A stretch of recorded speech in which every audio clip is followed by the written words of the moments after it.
Okay, again requesting all our students, please take your seats, settle down हो जाए। हमारे सभी छात्रों से अनुरोध है कृपया बैठ जाएं। अब्दुल सर यहाँ पर मौजूद है तो थोड़ा सा शोर तो होना चाहिए। शोर हो जाए। बैठ जाइए आप लोग। देखिए, आप जब यहाँ कन्वोकेशन में आए हैं आपने बहुत मेहनत करके पढ़ाई किया होगा और आप सब जान रहे हैं कि कितनी मेहनत से आपको ये डिग्री मिली है। लेकिन जरा उस इंसान के बारे में भी सोचिए जिसने एक एक ईंट जोड़ के इस कॉलेज की स्थापना किया हो। तो हम धन्यवाद देना चाहेंगे राजेश सर जी का, जो इस मेडिकल कॉलेज ग्रुप के चेयरमैन हैं। उन्होंने अथक प्रयास और एक बड़े सामान्य परिवार से आके यहाँ तक उन्होंने इस कॉलेज को लेकर आया और इस कॉलेज की ग्रुप ऑफ इंस्टीट्यूट की सेक्रेटरी मैम रूबी कुमारी मैम, जिन्होंने हर मुसीबत में साथ दिया और छोटे से लेकर यहाँ तक आने में बड़ा योगदान है उनका। मंच पर उपस्थित माननीय विधायक जी रोमित जी, आपका बहुत बहुत धन्यवाद और हमारे बीच सिविल सर्जन राजाराम जी का बहुत बहुत धन्यवाद और गुजरात से चल के आए इमरान पटेल साहब, जो पेडियाट्रिक डॉक्टर हैं। छोटे बच्चों का डॉक्टर होना बड़ा टफ चीज होता है, वो बता नहीं पाते हैं एक्चुअल उन्हें तकलीफ कहाँ है। बड़े लोग तो बता देते हैं कि क्या तकलीफ है, उसको पेट खराब करेगा तो कान खुल जाएगा इसे। तो एक छोटे डॉक्टरों का आपने इतनी सेवा किया, बहुत बहुत अच्छा लगा हम लोग को। और अक्सर देखते रहते हैं छोटे बच्चों को कैसे बाला फुसला कर उनका ट्रीटमेंट करना होता है। हम लोग के बीच प्रिंस नरोला जी, बहुत बहुत आपका भी अभिनंदन और युविका जी, बहुत बहुत आपका भी अभिनंदन। और आप जितने लोग यहाँ कन्वोकेशन में आए हैं, आज से आपको एक नई जिम्मेदारियां मिल गई। अगर आपको लगता है कि आपको एक परिवार चलाने के लिए एक सर्टिफिकेट मिल गया है तो आप बहुत छोटी सोच रख रहे हैं।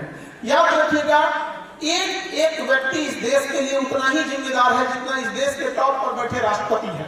हर व्यक्ति यदि अपने काम की जिम्मेदारियों को बेहतर ढंग से करने लगे तो इस देश को आगे बढ़ने से कोई नहीं रोक सकता है।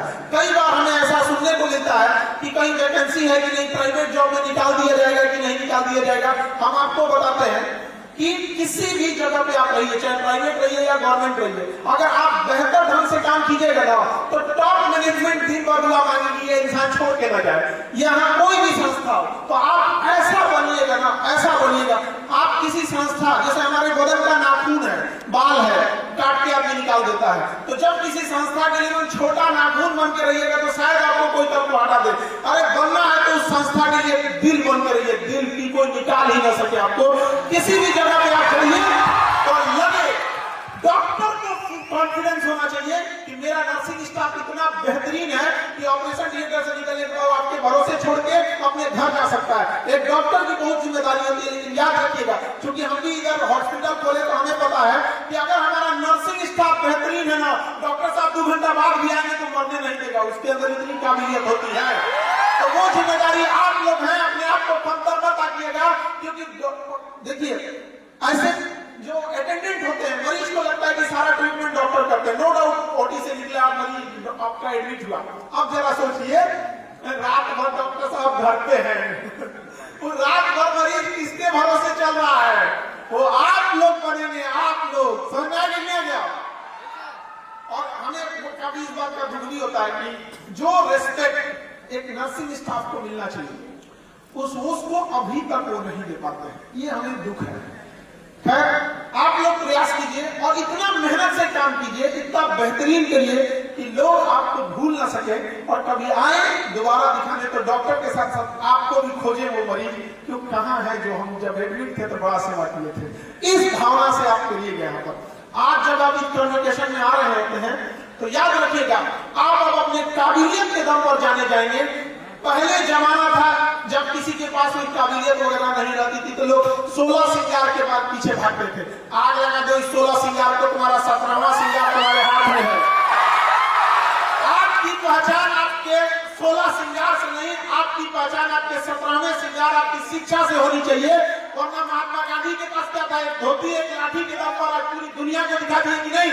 इसी धरती से महात्मा बुद्ध एक साधु का रूप लेके नहीं चलेगा यहाँ पर। तो ये मगध की धरती है, ये ज्ञान की धरती है। जब यहाँ से आए हैं तो खाली हाथ यहाँ से नहीं लौटिएगा। जब आप कहीं खड़े हो तो लोग आपकी काबिलियत को देखें। जब आप हॉस्पिटल में हो तो एक निगाहें उम्मीदों से देखें कि मेरे मरीज को, चाहे कोई भी रूप में मरीज भर्ती हो, बड़ा हो छोटा हो, उसे आप मौत के मुंह से निकाल के आते हैं। तो वो काबिलियत आपके अंदर होनी चाहिए। और आप जब यहाँ से जाएं तो जिस हॉस्पिटल, जिस मेडिकल कॉलेज, जहां पे भी आप ड्यूटी करें तो वहां बैकबोन बन के रहें, ताकि जब आप ड्यूटी पे आए तो वहां के सारे लोगों को समझ में आए कि भैया ये एक आदमी 4 आदमी के बराबर अकेले काम करता है। कामचोर का कहीं इलाज नहीं।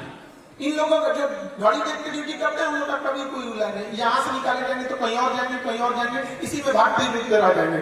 ऐसा काम कीजिए कि आपके पीठ पीछे कोई कहे अकेले 4 आदमी का काम संभाल लेता है। और लड़का या लड़की वो गया जमाना, अब वही आगे बढ़ेगा जिसके पास 17वां श्रृंगार यानी शिक्षा है। बाकी अब वो जमाना गया कि आप कुछ भी करते चल रहे हैं। अभी बहुत जरूरी है और देश वो आप जैसे लोगों की जरूरत है। आपने बहुत सारे लोग मिडिल क्लास से आए होंगे, कोई बहुत गरीब फैमिली से आया होगा। अब आपके सामने एक 2 जिम्मेदारियां हैं, एक परिवार को भी देखना है और सामने आपका प्रोफेशनल लाइफ भी है। दोनों को आपको मिला के चलना होगा। लेकिन सबसे जरूरी चीज जो है वो संस्कार होती है। आप पैसे से पढ़ लिख के बहुत आगे चले जाए, इससे कोई मतलब नहीं होता है। धन यदि गया गया ना कुछ भी, स्वास्थ्य गया कुछ जाता है, सदाचार जो गया मनुष्य का समझो सब कुछ लुट जाता है। इसलिए सदाचार को कभी मत भूलिएगा। आपके बगल में बैठा इंसान को आभास न होना चाहिए कि वो गरीब है या अमीर है। कोई भी आपको चाहे जैसा भी है, अंतर्मन मन से सेवा कीजिएगा।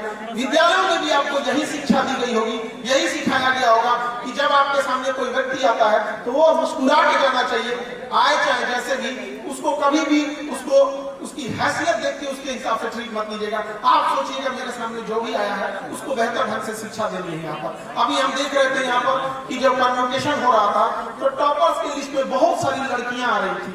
इतना खुशी होता है कि लड़कियों ने उस बेड़ियों को काट दिया। जब उनको केवल सुंदरता के हिसाब से देखा जाता था, अब उनको उनकी काबिलियत के हिसाब से देखा जाएगा, चाहे उनको किसी भी फील्ड में हो। और जिस तरह से लड़कियां टॉप कर रही हैं, हमको डर इस बात का लगता है कि आने वाले 25-30 साल में कहीं लड़कों को आरक्षण न देना पड़ जाए कि भैया बहुत आगे निकल गई सब यहाँ पर। और ऐसे ही आगे बढ़िएगा।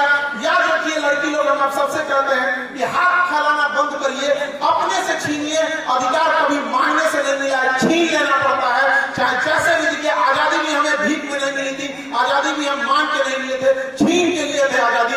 उसी तरह से आपको भी अपना हक आपको मिलेगा। और ये छीनने के लिए हथियार की जरूरत है, वो है शिक्षा। दुनिया का कोई भी हथियार है, इसमें गोली बंदूक खत्म हो जाती है। किसी भी बंदूक को देखिए, AK-47 देखिए, पिस्टल देखिए, उसकी गोलियां कुछ समय बाद खत्म हो जाती है। लेकिन शिक्षा एक ऐसा हथियार है जिसकी गोली कभी खत्म नहीं होगी और ये किसी मेटल डिटेक्टर में पता भी नहीं चलेगा। सीधे लेके अंदर जाइए, चाहे जहां भी जा सकते हैं। और उस शिक्षा के दम पर अपनी उस बुलंदी पर जाइए और अपने परिवार को संभालिए। और वो गया जमाना जब बहन मांगती थी भाई से कि भैया हमको ये स्कूटी दिला दो, पापा हमको ये सामान दिला दो। आप अपने काबिलियत में जाइए और अपने बड़े भैया से और अपने पिताजी से कहिए इस बार हम आपको आपके पसंद की चीजें दिलाएंगे। गया वो जमाना जब बेटियां केवल घर संभालती थी, अभी देश दुनिया सब संभालती है। और सबसे बड़ी चीज क्या है? Medical industry. जो हॉस्पिटल चलाते हैं, जो मेडिकल चलाते हैं, उनसे पूछिए कि आपके हॉस्पिटल का बैकबोन कौन है, डॉक्टर या नर्सिंग? वो अपने मन से कहेगा, भले सामने ना बोले लेकिन दिल में कहेगा भैया नर्सिंग सही रहेगी तो सब कुछ सही हो जाएगा यहाँ पर। तो आपने उस चीज को करके दिखाया है, इस लेगेसी को मेंटेन करके रखिएगा। जहां भी आपको मौका मिला है, आप लड़कियों ने अपना लोहा मनवाया, चाहे एविएशन सेक्टर हो या खास करके मेडिकल सेक्टर हो। और इसमें बिहेवियर बड़ा अच्छा काम करता है। अब कोई मरीज है, उसके सामने इंजेक्शन धर के उसको दर्द करेगा तो कहीं कहते कुछ इंजेक्शन का मजा आएगा।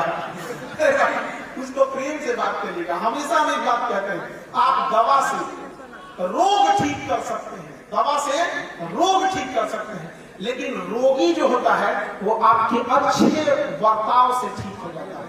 तो जब अस्पताल में कोई आता है तो एक रोगी भी आता है, अपने साथ रोग लेके भी आता है। दवाइयों से आप रोग सही कर सकते हैं, रोगी नहीं।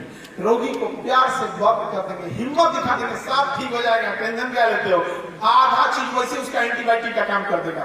तो वो चीज आप मेंटेन करके रखिएगा कि दवाओं से ज्यादा आप पर भरोसा हो। आपको हम छोटा सा एग्जाम्पल बताते हैं।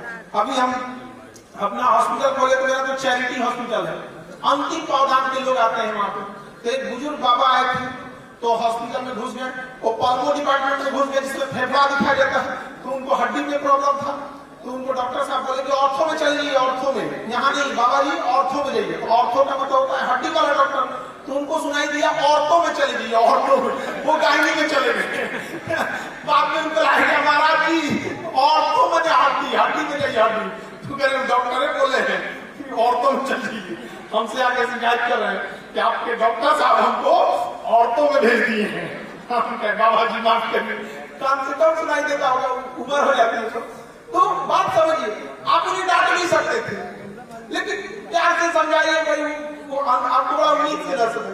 फिर वो औरतों में गए, उनका इलाज सीटी स्कैन हुआ, फिर थोड़ा स्पाइन वगैरह में कुछ प्रॉब्लम था।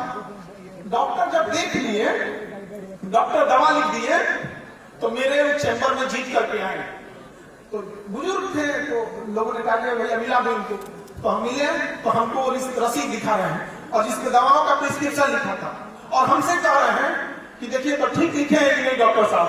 भैया हमारे यहाँ डॉक्टर नहीं है, वो बेस्ट डॉक्टर है भैया, एमडी किए हुए वही देखेंगे। कहने का मतलब समझिए, हम डॉक्टर के लिए उनको भी पता है, लेकिन उनको ये पता है कि अभी मेरा बात सुन लेंगे, कहीं इनको हम दिखा लेंगे तो उल्टा सीधा जांच नहीं लिखा जाएगा। तो ये भरोसा होना चाहिए, हमारी डिग्री देख के नहीं। वो हमको लगा था कि उनको लगा था कि आदमी को भरोसा है, फालतू जांच नहीं लिखने देंगे। तो ये भरोसा आपको लेना है एक मरीज का, जिसको लगना चाहिए कि यहाँ हम दिखा लें। जिस समय भरोसा हो जाता है ना, उस समय आधी जंग आप वैसे ही जीत जाते हैं। बचपन में सोचिए, जब आप छोटे रहे होंगे, कोई दौड़ाता होगा आपको पीटने के लिए, या गांव में मान के चले किसी को कोई कुत्ता दौड़ा दिया, छोटा बच्चा से वो कोई दौड़ा दिया, आंख बंद करके भागता है अपने पिता के पास। रीजन क्या है? उसे भरोसा है कि यहाँ से हम खाली नहीं लौटेंगे। तो वो भरोसा आपको मेंटेन करके रखना है, क्योंकि हॉस्पिटल में कोई आता है तो टूट जाता है, बहुत बिखर के ही आता है, उसके साथ बहुत प्यार से कोई बात करने वाला मिल जाता है तो उसे बहुत खुशी होती है। तो ये आपके ऊपर ये जिम्मेदारियां हैं, और इस अच्छी जिम्मेदारी में जाइए, ताकि आने वाले समय में हम लोग को गर्व महसूस हो कि ये वो बच्चे हैं जिनके कन्वोकेशन में सर्टिफिकेट हमने दिया था। आपकी कामयाबी इतनी ऊंची होनी चाहिए कि केवल आपका परिवार नहीं, आपका गांव, आपका जिला गर्व करे आपके ऊपर कि हमारे यहाँ के ये बच्चे हैं, हमारे कॉलेज के ये बच्चे हैं। इस कॉलेज में याद रखिएगा, किसी भी स्कूल या कॉलेज में हजारों बच्चे एडमिशन लेते हैं, हजारों चले जाते हैं, लेकिन कुछ बच्चे ऐसे होते हैं जो अपनी कामयाबी के दम पर उस कॉलेज से रिश्ते हमेशा के लिए बना लेते हैं। वैसे ही हम आपसे कहना चाहेंगे कि आपकी कामयाबी इतनी ईमानदारी से काम कीजिएगा कि आपके जो रिश्ते हैं हमेशा के लिए बने रहे, और हमेशा संस्था आपको याद रखे और आपके एग्जाम्पल के तौर पर दे कि ये डॉक्टर, ये नर्स, ये यहाँ की स्टाफ, ये हमारे यहाँ से पढ़े लिखे थे यहाँ पर, और ये आप कर सकते हैं। आपने इतनी मेहनत से पढ़ाई की, और पढ़ाई इतना आसान नहीं होता है। हम शिक्षक हैं, हमें पता है कितनी तकलीफ होती है एक बच्चे की जिम्मेदारियों में। हो सकता है कि बहुत सारे लोग ऐसे होंगे जिनकी घर की फाइनेंशियल स्थिति ठीक नहीं होगी, ऐसे सबके ऊपर जिम्मेदारियां होती है। हम लोग के ऊपर भी कौन सा, हम लोग कोई राजा घर के थोड़े थे, हमको इधर पढ़ाना था, हमको जाना था जेसीबी सीख के हम विदेश जाने वाले थे, तो जेसीबी सीख लिए थे, वेल्डिंग करना सीख लिए थे, लेकिन उस समय पासपोर्ट इतना जल्दी से नहीं बनता था। आज ना ऑनलाइन हो गया है पासपोर्ट, आप 15 दिन में बनवा लीजिए, 1 महीने बनवा लीजिए। उस समय पासपोर्ट बनवाना एक बहुत बड़ा चैलेंज था, तो पासपोर्ट बनाने में डिले हुआ।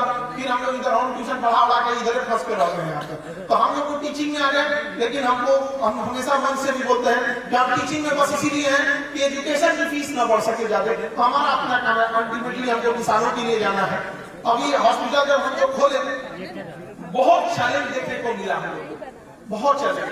और हम लोग ने जब निकाले ये वैकेंसी थी, भाई हमें हॉस्पिटल के लिए स्टाफ चाहिए, और हॉस्पिटल में तो कई डिपार्टमेंट होते हैं, तो एक चीज हम फील किए, डिग्री होना अलग चीज है और एक अच्छा इंसान होना अलग चीज है। कई ऐसे लोग थे जिनके पास टॉपर थे, बट ऐसा लगता था कि ये मतलब ठीक है, आप पढ़ने में ठीक है, आप अच्छे टॉपर हैं, लेकिन एक अच्छे इंसान नहीं। तो कोशिश कीजिएगा कि पहले एक बेहतर इंसान बने। तो कई बार ये चीजों को हमने फील किया है, और धीरे धीरे समय आपको अपनी जगह पे लेके जाएगा। आप ईमानदारी से मेहनत करेंगे, ईमानदारी से मेहनत करने वालों के साथ पूरी दुनिया होती है, लेकिन अगर बेईमानी से मेहनत करेंगे तो उसका कर्मा लौट के आएगा। तो कभी अपनी ओर से बेईमानी नहीं करेंगे। और आपका जो डिपार्टमेंट दिया गया है मेडिकल, ये बहुत जरूरी चीज है, इसमें इमोशंस के बहुत काम आते हैं। कई बार ऐसी चीज अभी देखेंगे, हार्ट अटैक की चीजें इतनी तेजी से बढ़ रही है यहाँ पर, तो कभी ऐसा ना हो कि आपके हाथ से कोई गलती हो जाए, क्योंकि ये कोई दीवार घर द्वार नहीं जोड़ रहे हैं, थोड़ा किराया हो जाएगा तो चलेगा, तो किसी की जिंदगी आपको सौंपी गई है तो उसे अपना परिवार समझ के ही उसका इलाज करेंगे, ताकि उसको भी फील हो कि हमने कितने बेहतर लोगों से मिले थे हम यहाँ पर। आप सब अपने माँ बाप का सपना पूरा करिए, एक देश के अच्छे नागरिक बनिए। हमारी को हम जब भी यहाँ आते हैं तो हम बहुत बहुत धन्यवाद देते हैं राजेश सर जी का, आपके चेयरमैन सर का, कि हॉस्पिटल जो उन्होंने मेडिकल कॉलेज बनाया वो उतने गांव के एरिया में इतना बेहतरीन मेडिकल कॉलेज बनाया कि उस गांव के लिए एक वरदान साबित हो गया। आज वहां के लोगों के लिए समझिए मेडिकल कॉलेज होना एक बहुत टेंशन फ्री का चीज होता है, भैया हम यहाँ जाएंगे तो हमारी जान बच जाएगी। और लड़की लोग जो ये स्टडी कर रही थी, अब आप समझिए आप कितनी बड़ी एसेट है। आप जहाँ रहिएगा आपको कोई बताए भले नहीं, लेकिन लड़का या लड़की आप जहाँ रहते हैं ना वहां से 100 घर आसपास में आपके भरोसे टेंशन फ्री रहता है, इस उम्मीद में कि कभी इमरजेंसी होगा तो हम इनको कभी हम बुला लेंगे।